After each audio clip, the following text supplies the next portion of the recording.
Hola a todos, bienvenidos a Calamares en su tinta, este espacio para que hablemos de historia y de historias. O, si quieren, pueden invertir la ecuación. Yo creo que el orden de los factores no altera el resultado. Me encanta que nos veamos aquí de nuevo para hablar del pasado, a veces del presente, para hablar de personajes raros y curiosos y también de libros. De hecho, se me ocurrió que hoy podíamos hablar del libro de los libros, de la Biblia, porque hace unas semanas se subastó en una casa muy importante en la ciudad de Nueva York uno de los ejemplares, un códice antiquísimo que contiene el texto completo de lo que se suele llamar la Biblia hebrea o la Biblia judía, lo que en la tradición cristiana se llama el Antiguo Testamento. En esta subasta de hace unas semanas, el precio que alcanzó ese tesoro, esa joya bibliográfica que se llama el Códice Sassoon, es de los más altos en la historia. Se pagaron por él 38 millones de dólares, más o menos. Creo que es uno de los 5 libros subastados más caros en la historia, junto con una edición o una primera versión de la Constitución de los Estados Unidos, un códice también de Leonardo da Vinci y un par de libros más que no recuerdo, pero este códice Sassoon entró a ser parte como de ese selecto y codiciado elenco de libros que salen a la venta para que los coleccionistas en una rapiña se batan a codo limpio por él, a instancias del implacable martillo, ofreciendo quién da más, hasta que algún afortunado se va para su casa con ese tesoro. En este caso, no deja de ser paradójico que el gran benefactor y mecenas que puso buena parte de los recursos para comprar el Códice Sassoon, esta versión muy antigua de la Biblia hebrea, de la que ya hablaremos, sea un millonario que se llama Moisés y que puso ese dinero para la sociedad de amigos del Museo del Pueblo Judío, que está en los Estados Unidos, pero que compró el códice, que compró el libro, para llevarlo a Israel, donde se va a exhibir y donde va a estar al alcance de muchos estudiosos para que ahonden en todas esas cuestiones que todavía depara la crítica bíblica, una ciencia en medio de todo que además le ha hecho un gran aporte no solo a la tradición teológica, sino también se lo ha hecho a muchas otras disciplinas, algunas de las cuales pues tienen poco que ver con la fe. Entre otras, de eso vamos a hablar un poco hoy, del diálogo y las confrontaciones que pueden darse entre la fe y la razón. Un viejísimo tema, pero que en este caso nos sirve para pensar un poco en esa tradición y en esas historias del texto sagrado, del texto bíblico. De hecho, pues son muy pocos los códices que contienen de manera completa y absoluta el Antiguo Testamento, la Biblia hebrea o la Biblia judía, los 24 libros canónicos. Yo quiero hacer una salvedad, por supuesto, para que no piensen que vamos a estar aquí en una especie de catequesis o un ejercicio de defensa y apología de la religión en absoluto. Entre otras, el fenómeno religioso puede estudiarse, interpretarse de muchísimas maneras, muchas de las cuales tienen la premisa racional y escéptica de la crítica o la abierta refutación de todo lo que tenga que ver con Dios y con los dioses y con la fe y con la religión como una superstición y hasta una superchería. Y me parece que esa es una visión válida, como otras que llegan al otro extremo de la profesión absoluta de la fe, que va más allá de las posibilidades mismas de la razón, pero que mucha gente vive con intensidad y con pasión. Y entre ambos extremos, pues hay una zona gris muy amplia y llena de caminos y vertientes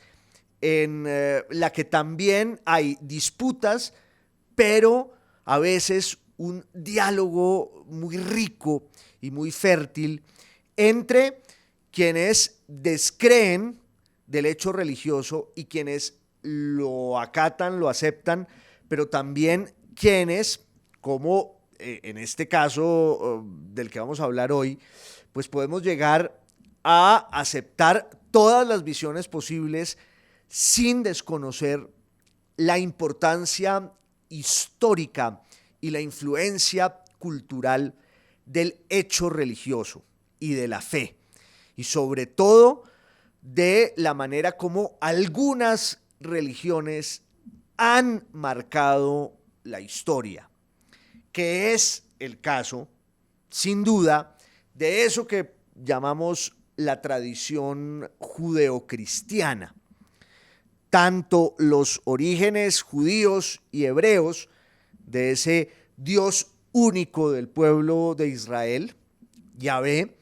hasta luego la ampliación de esa revelación o de esa idea, de ese mito, lo que ustedes quieran, en el relato, en la narrativa, en los dogmas y las creencias del cristianismo. Esa tradición judeocristiana, en términos históricos, pues es de una relevancia, de una importancia, y ha influido de manera tan profunda la historia de la humanidad que uno puede juzgarla como quiera, y de eso se trata, pero no puede desconocer eso, su valor, su importancia, su influencia y su trascendencia. Y dentro de esa tradición judeocristiana, pues comparece e irrumpe el libro que marca esa historia, el llamado libro de los libros. No en vano el título de la Biblia, que es una palabra griega, implica a la vez la pluralidad, la totalidad y la unidad. En griego, Biblia es el plural de los libros que se producían en una ciudad libanesa muy concreta, que era la ciudad de Biblos, de ahí el nombre. Y cuando hablamos de un solo libro, el biblión, pues teníamos esa noción de su condición absoluta y solitaria. El plural del libro es los libros o la Biblia. Pero más allá de esta referencia como del idioma, que en realidad no es que sea tan importante, pues sí tenemos allí ese hecho prodigioso que es un libro que contiene la historia y la revelación de una religión que es también un pueblo y una cultura. Ya vamos a hablar un poco más de eso, y que termina siendo quizás el libro más grande e importante de la historia. En términos, se diría incluso objetivos, estadísticos, no hay ningún libro de la historia de la humanidad que tenga el impacto y la importancia de la Biblia. Ni las obras de Shakespeare, ni las obras de Cervantes, ni el Corán, ni las analectas de Confucio, lo que ustedes quieran. Y hay, claro, libros maravillosos, brillantes, muy útiles y que para mucha gente serán mucho más necesarios y relevantes que la Biblia. Hay cientos, miles, millones de personas que no se han cruzado jamás con la Biblia ni piensan hacerlo. Y hay también quienes consideran que la Biblia no es sino la suma de una gran cantidad de embustes, invenciones, mitos. Repito, eso está bien, pero en el plano de la historia, la Biblia es el libro que más ha influido y es el libro que más se ha leído, es el libro que más se ha publicado, que más se ha editado y en esa dimensión, pues realmente cuando uno lo compara con los otros, le saca varias cabezas, no más desde el punto de vista cuantitativo, editorial, de las cifras que se manejan en la difusión de la Biblia con respecto a todos los demás libros, pues hay realmente una diferencia abismal. Ahora, ¿qué es realmente la Biblia? Pues la Biblia son dos grandes historias que además en últimas son la misma y están entrelazadas, pero lo que llamamos la Biblia está constituido como libro por el Antiguo Testamento, que es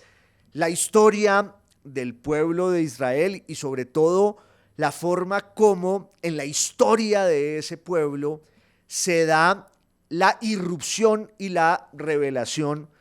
de ese Dios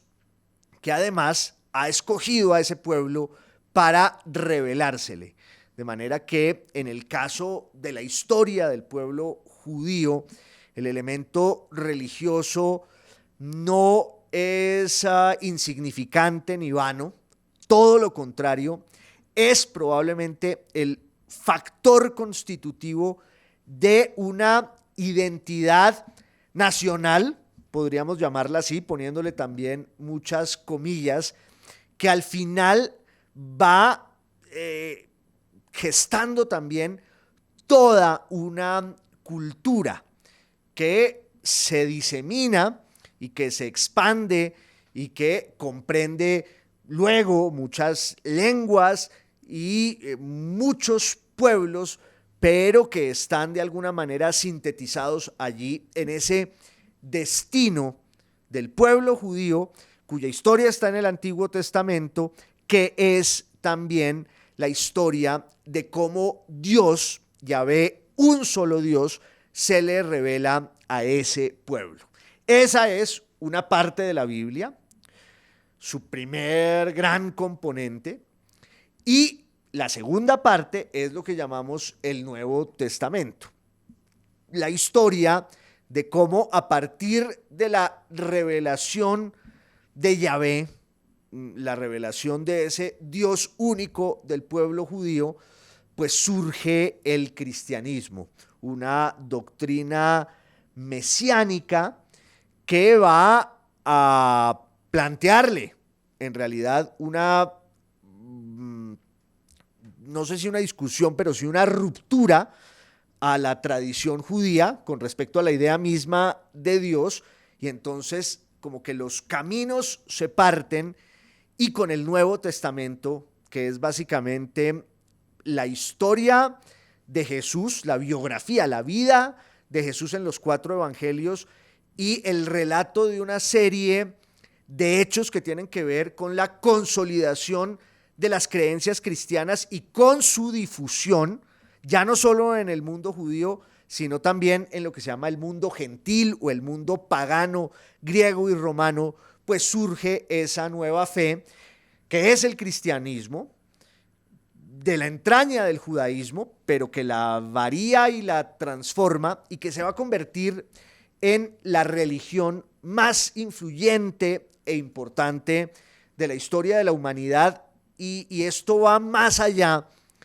del hecho de que uno sea o no cristiano, practicante, escéptico, ateo, descreído. Todo eso está muy bien y cada quien tendrá sus argumentos y sus ideas. Pero, insisto, en el plano de la historia, negar la influencia, muchas veces perversa, dirán muchísimos, del cristianismo, pues es absurdo, porque buena parte de la historia política de eso que llamamos Occidente, de la historia política y cultural,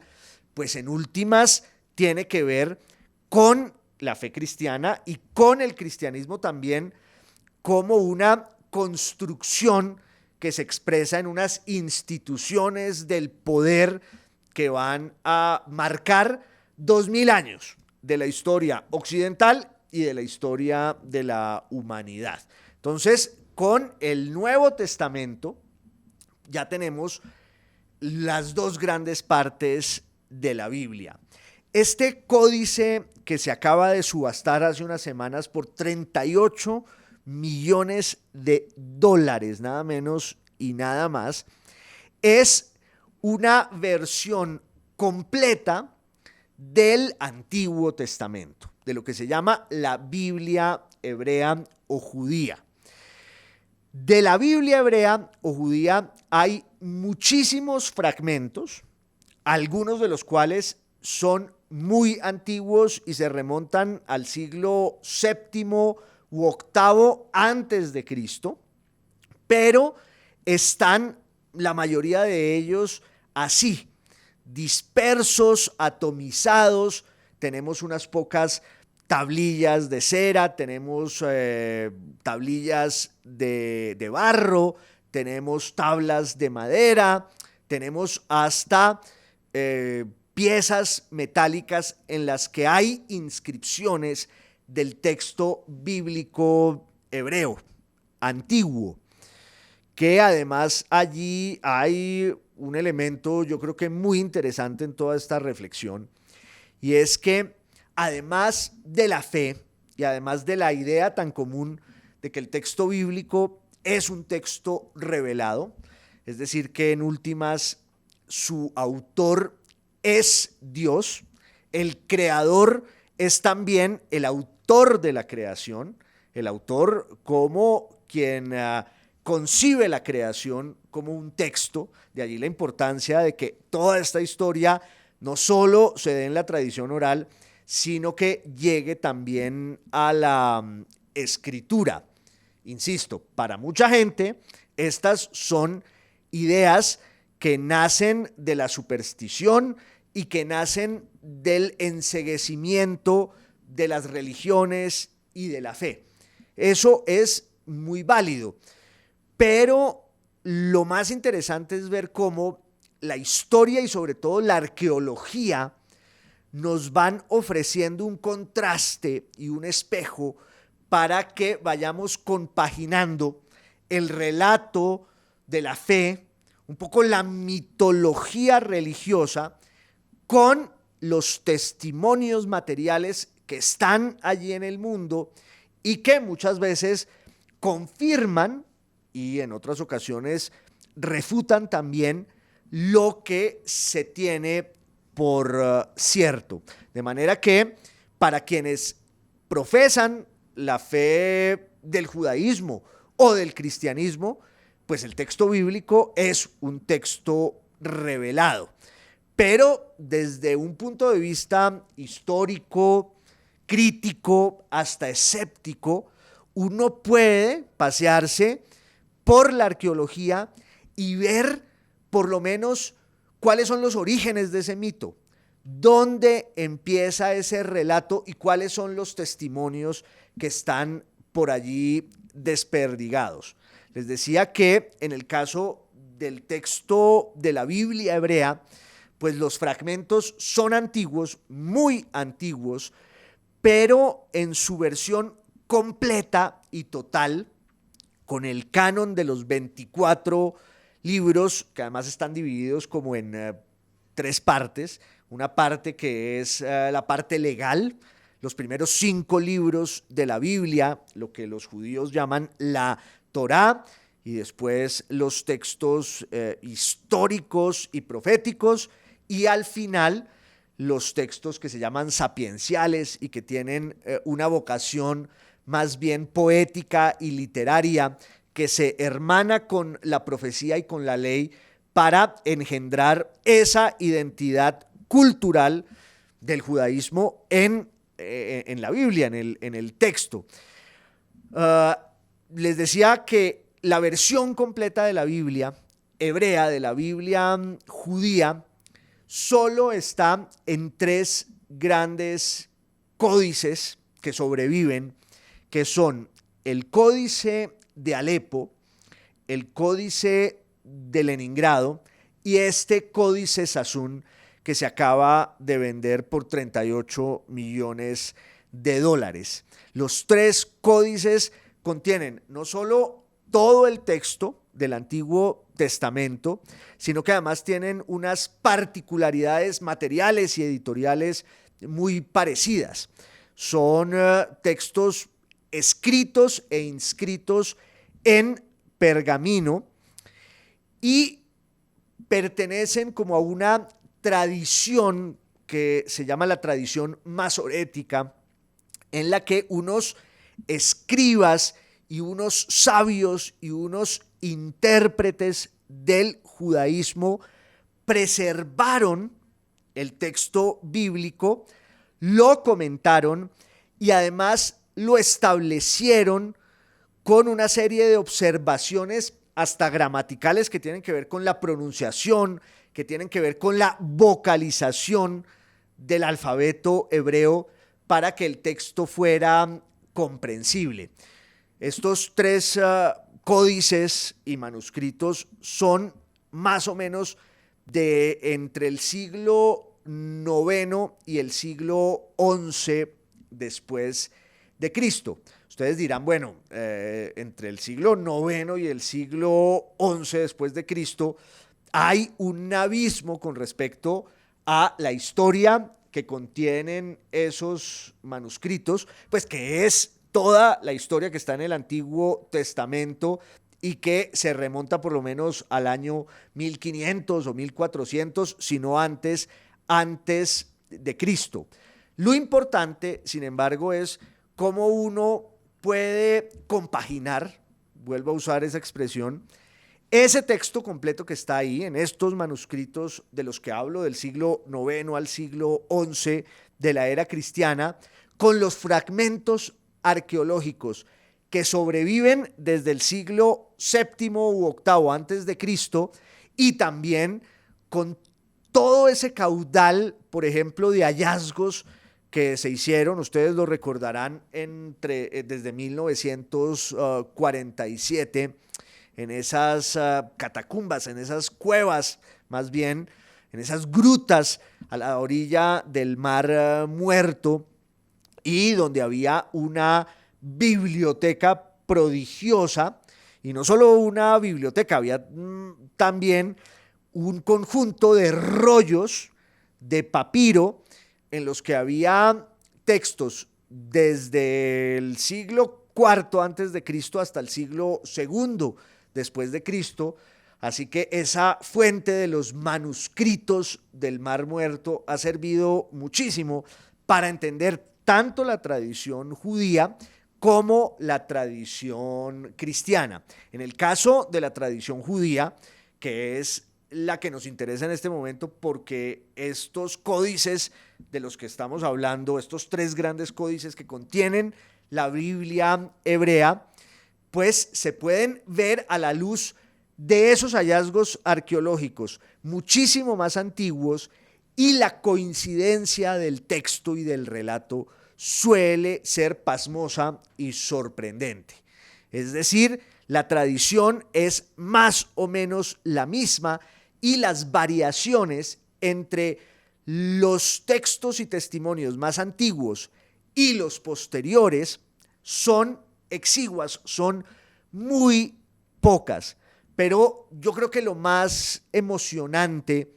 insisto, por encima de la creencia religiosa, por encima de la fe o no,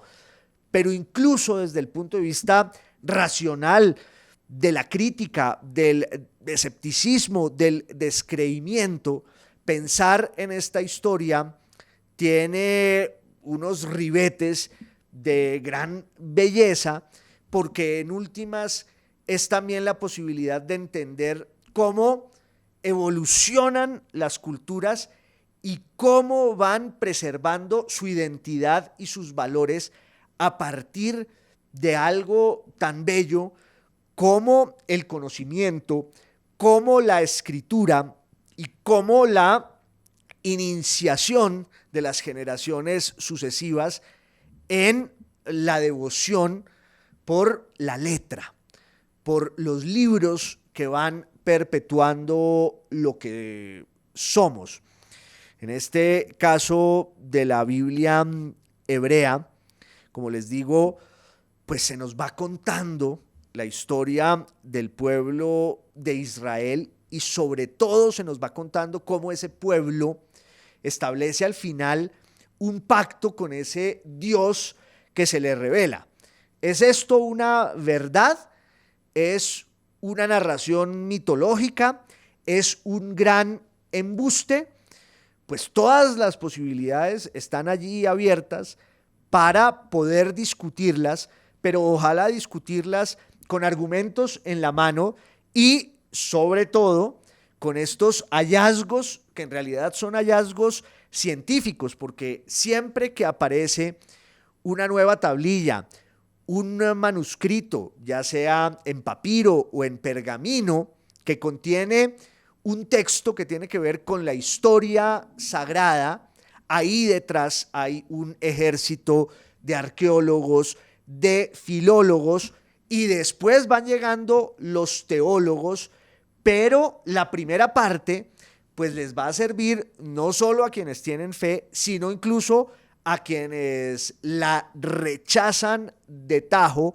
y descreen de toda esa mitología. Lo interesante, eso sí, en el plano de la historia, es pensar cómo un pueblo, como el pueblo judío, que era un pueblo además pequeño, precario y pobre, termina insertándose en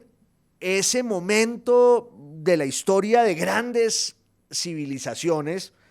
en el año 1500, 1400 antes de Cristo, y en un contexto además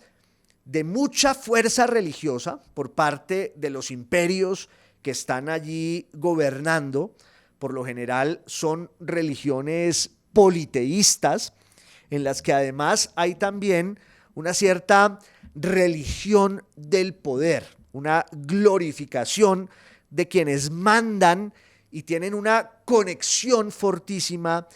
y sacerdotal, se diría, con lo sagrado. Y en todo ese contexto, pues aparece el pueblo judío, el pueblo de Israel, cuya historia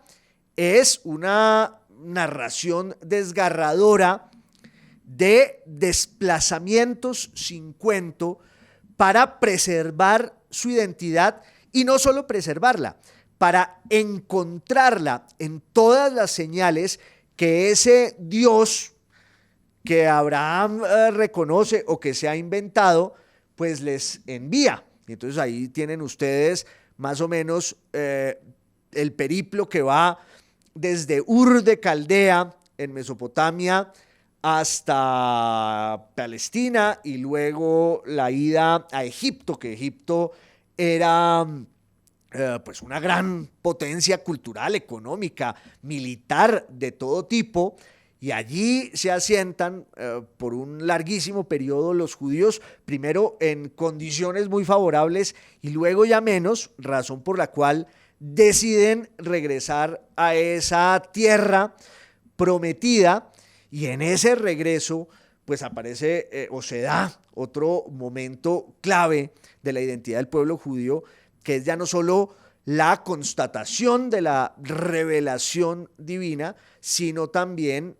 la aparición de unas leyes escritas que signan ese pacto, ese acuerdo, ese contrato, ese testamento entre el pueblo judío y su Dios. Y después se da el regreso a la tierra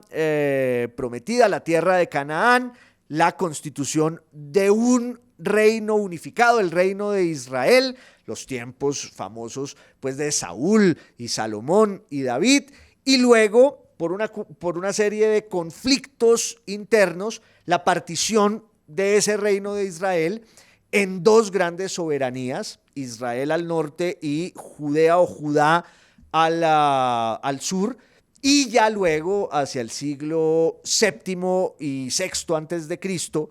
la aparición de unos poderes foráneos, el poder de los neoasirios y el poder de los neobabilonios, que van a llevar al pueblo judío al exilio. Por un lado al exilio en Nínive y por otro lado al exilio en Babilonia, que era un centro cultural importantísimo. Y eso sí que definió también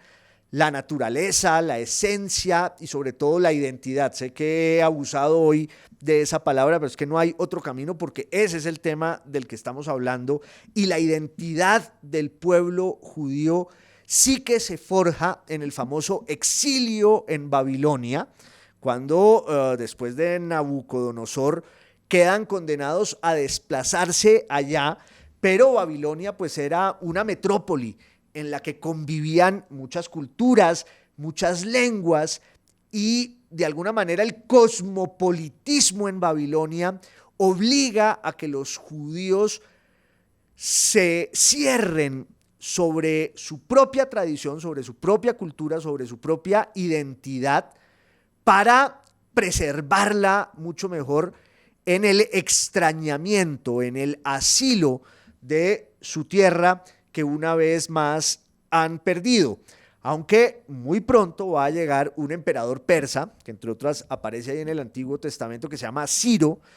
el Grande, que fue muy importante porque derrotó a los neobabilonios, consolidó el imperio de los persas, que era una estructura administrativa muy eficaz, porque además en ella se respetaban las creencias de todos los pueblos que gravitaban allí como un enjambre de idiomas, de dioses, etc. Y en medio de ese enjambre, Ciro reconoce que están los judíos y les da la posibilidad de regresar a la tierra prometida y de reconstruir el templo con el que habían arrasado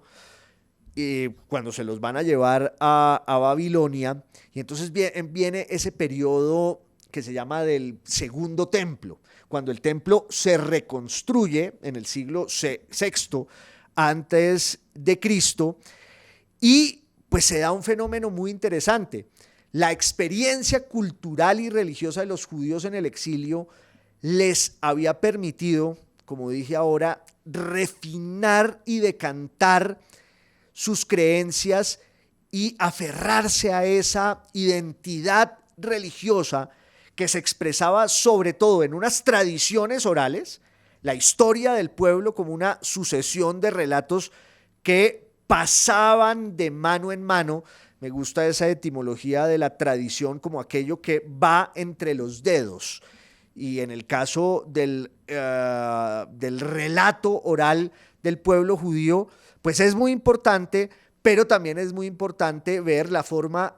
como esas tradiciones se van expresando y materializando ya por escrito, lo cual, insisto, después del regreso de Babilonia, empieza a crecer de manera exponencial, porque los judíos ya han tenido esa posibilidad en la distancia y la nostalgia, ya no solo de organizar sus historias, sino también de ponerlas cada vez más por escrito, que es de verdad el nacimiento de la Biblia como un texto que tiene además otro rasgo que no siempre se señala, y es que la lengua en la que se cuentan estas historias y se escriben sigue siendo la lengua hebrea. La lengua hebrea, que en sus orígenes, como todas las lenguas, había tenido una versión ideográfica, se había vuelto una lengua alfabética, es decir, una lengua en la que los signos no son dibujos de ideas, sino son unas letras que expresan un sonido, y cuando uno junta esas letras, pues tiene unas sílabas y unas palabras, y es el invento maravilloso o el gran aporte de los fenicios, un pueblo semítico como el pueblo hebreo, que en últimas va a copiar esa gran invención de los fenicios. Y entonces ya para este momento, siglo sexto, siglo quinto, antes de Cristo, pues tenemos la tradición oral de las historias que se cuentan en la taberna, en la familia, y ya un poco en ese ámbito que va surgiendo y que había empezado en el mundo babilónico, que es la sinagoga, aunque eso va a tener una importancia mucho después, pero además de la historia contada y narrada, también la historia escrita. Pero a la lengua de los judíos les ha pasado algo, y es que sigue siendo el mismo hebreo de toda la vida, pero las letras con las que se escriben los textos ya no son el viejo alfabeto hebreo de toda la vida, sino son las letras del alfabeto de un pueblo también semita, cercanísimo, diríamos primo hermano de los judíos, que es el pueblo arameo, entre otras cosas porque los arameos pues fueron la mano de obra que usaron muchos imperios para realizar las labores que sus oligarquías y sus aristocracias no querían, y eso les dio una posibilidad de movilidad en el mundo antiguo increíble. Estaban en Egipto, estaban en Persia, estaban en Mesopotamia, donde ustedes quieran, y eso hizo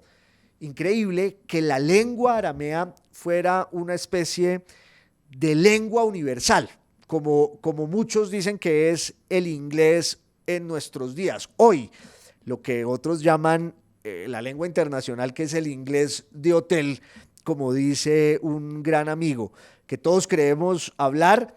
y nos entendemos más o menos en esa lengua común que tantas veces nos distancia. Pues el arameo era como el inglés en nuestros días, pero en esa antigüedad del siglo sexto y el siglo quinto antes de Cristo, y en el caso del hebreo, lo más importante que le pasa a esa lengua es la apropiación del alfabeto arameo durante la estancia en Babilonia.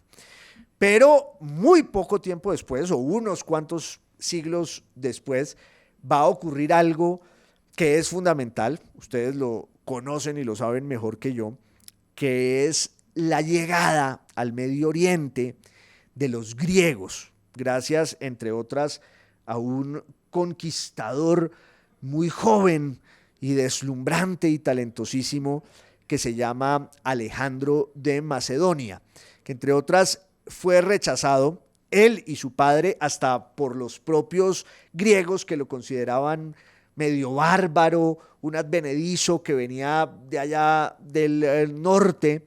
pero finalmente Alejandro, y esa será algún día otra historia, quizás, Alejandro logró grandísimas proezas, todas de la mano de sus conquistas militares y de su genialidad política, que lo llevó a romper una tradición griega que era la del ensimismamiento y la idea de que los ciudadanos tenían que vivir solo por su ciudad-estado, por su patria, que era su ciudad. Y esa era un poco la tradición griega, en la que estaban todos unidos por la lengua y por la religión, por esa mitología bellísima de muchos dioses que comparecen pues en esos poemas épicos que son descomunales y maravillosos, pero realmente en términos políticos los griegos vivían para su ciudad y creían que ese destino era mejor que cualquier otro. Eso cambia porque, entre otras, los persas, los mismos persas que permitieron que los judíos regresaran a la tierra prometida, los persas tratan en un momento dado de meterse en Grecia y eso obliga a que los griegos se unan todos, este es un resumen muy apretado, para contener y conjurar la amenaza de los persas, y luego quien hereda un poco esa nueva visión del mundo, del espacio, hasta de la guerra, va a ser Filipo de Macedonia, el papá de Alejandro de Macedonia, y es Alejandro quien lleva la cultura griega por fuera de sus fronteras, por fuera de sus confines. Los griegos tenían esa división tan fuerte que suelen tener los pueblos y las culturas entre lo propio y lo ajeno. Lo propio suele ser la cultura con mayúsculas, lo ajeno es la barbarie. Los griegos también pensaban así, pero Alejandro se da cuenta de que ha llegado el momento de trascender los límites y lleva la cultura griega a Egipto, por ejemplo, y lleva la cultura griega al Medio Oriente, a Mesopotamia, llegará incluso al norte de la India, propiciando un mestizaje, o más bien una fusión muchas veces entre su cultura, la cultura griega, y lo que se va encontrando a su paso, que es, por ejemplo, el último vestigio de la tradición babilónica, por supuesto, la tradición persa, la tradición egipcia faraónica, y allí, en ese contexto, pues están también los judíos, que se van a beneficiar del nuevo mundo que nace con las conquistas de Alejandro y sobre todo con la imposición, aunque esta es una forma de decirlo quizás no muy exacta, pero sí la imposición del griego como esa nueva cultura universal en la que se entienden todos. Y eso incluye a los egipcios, eso incluye a los judíos, eso incluye a los persas. Y como cada uno tenía su fe y como cada uno tenía su identidad religiosa, pues en ese nuevo territorio común de la lengua griega van a darse nuevas discusiones y también nuevos caminos para esa identidad y esa fe antiguas y ancestrales en estos pueblos tan distintos. En otras palabras, después de que aparecen los griegos, el pueblo judío va a vivir una transformación radical porque tenemos el ámbito cerrado y jerárquico de Jerusalén, pero luego tenemos una gran cantidad de judíos que están dispersos, ya sea en Egipto o en las distintas ciudades del Medio Oriente y de la Mesopotamia. Y esos judíos, ¿qué característica tienen? Que siguen rezándole a su Dios y siguen teniendo como el gran asidero de lo que son su identidad religiosa, su religión, porque en el caso de los judíos la religión es la identidad y es la cultura, pero muchos de esos judíos han olvidado el hebreo y empiezan a hablar griego. Entre otras cosas, en el siglo III antes de Cristo se tiene que dar una gran traducción de la Biblia hebrea, del Antiguo Testamento, al griego, que dicen que fue una especie de milagro porque un rey griego en Egipto que se llamaba Ptolomeo II, Ptolomeo Filadelfo, convocó a 6 sabios por cada una de las 12 tribus de Israel, dice la leyenda, los encerró a todos, eran 72, y cuando salieron el mismo día, cada uno tenía 72 versiones exactas del mismo texto, que es el Antiguo Testamento, pero en griego, que fue, entre otras, una de las bases esenciales de eso que llamamos el cristianismo, que no es sino la fusión entre la tradición judía y la tradición pagana, griega, gentil. En otras palabras, el cristianismo es un poco la síntesis, de ahí que la cruz sea una metáfora tan bella, entre el Dios de Israel y todos esos dioses que aparecen en la Ilíada y la Odisea. Pero cuento esta historia porque en últimas, cuando se da una noticia que tiene que ver con la Biblia, pues podemos evocar toda esta historia y sobre todo las discusiones que se dan en torno a esta historia. Porque repito, por un lado están la fe y la devoción, que es algo respetabilísimo y que cada quien verá si profesa o no. Pero por el otro lado están la razón, la crítica y la posibilidad de contar y pensar la historia sin dogmatismo y develando, eso sí, todos sus misterios. Eso se logra cuando aparecen los testimonios del pasado, que son los que desentierran los arqueólogos, los historiadores, los filólogos y que nos ayudan a comprender mejor pues el mundo en el que estamos, el presente en el que vivimos. Repito, nuestro tiempo es el resultado de todos los que lo anteceden. En todos los pasados habitaba una semilla, el germen de lo que ha llegado hasta nuestros días. Y no deja de ser conmovedor cuando en la prensa vemos, por ejemplo, que se ha vendido por $38 millones en Nueva York una versión completa de la Biblia judía, de la Biblia hebrea, que se produjo, se escribió muy probablemente en el siglo X o en el siglo XI, en Tiberíades, en esas comunidades justamente de sabios judíos que después de que los romanos los sacaron de su mundo en el año 70 y tras una larga guerra contra Roma, pues se dispersan de nuevo y lo único que les queda para recordar lo que eran, lo que fueron y lo que son es su fe, es su cultura. Y esa fe y esa cultura están allí, en la lengua, en la letra, en los libros, y empiezan a acercarse a ellos, estos sabios,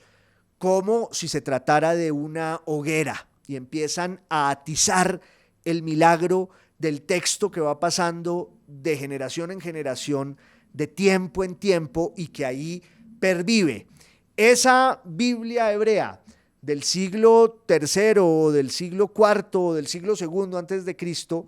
luego en la era cristiana, a partir del año 120, va a ser el punto de encuentro de grandes intérpretes, de grandes amanuenses y escribas que empiezan a soplar ese fuego para recordar, repito, lo que son, para hacer una vez más de Dios su patria, su carta de identidad. Habrá quien diga que toda esta es una historia de patrañas, de mentiras construidas por el poder y por quienes tenían el interés en manipular a los demás. Hay mucho de eso, sin lugar a dudas, pero, insisto, es una historia que no podemos negar por su influencia, por su importancia, a veces también por su belleza o su condición trágica y desgarradora. Lo cierto es que gracias a la noticia de la subasta del Códice Sassoon, la Biblia judía, la Biblia hebrea en Nueva York, que le perteneció al señor David Salomón Sassoon, que era un gran erudito de principios del siglo pasado,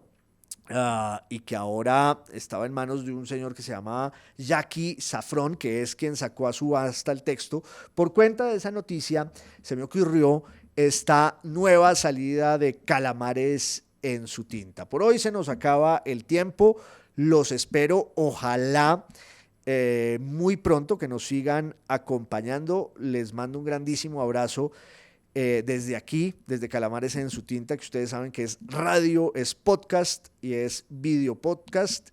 Y hasta la próxima. Un saludo a todos, que estén muy bien.